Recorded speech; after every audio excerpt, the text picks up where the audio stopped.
My husband and I have struggled in our relationship for years. Is it too late? How can we fix us? No, it's definitely not too late. Man, it can feel that way. You know, the person that when we're married, that person is our person, and that is just a connection that is unlike any other connection. And when we're having trouble, it feels so heavy and so hard. But yes, it's definitely fixable. Most of the time in most relationships, there is some kind of cycle. It's generally not about whatever the conflict is. There's usually some cycle underneath that we're going through as a couple.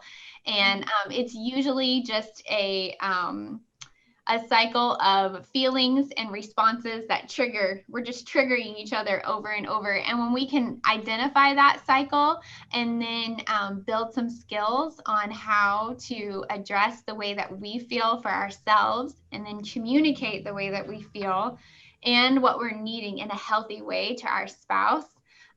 There's no way to erase conflict between a couple, but you can make conflict healthier.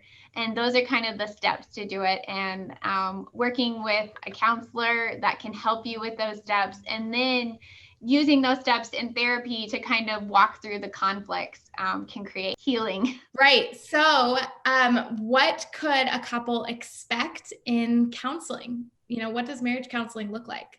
Yeah, so that it can go different routes. I mean, for communication issues, which is what a lot of couples come in for, we would do an intake session where you guys would just each share your experience in the marriage and what it's been like for you.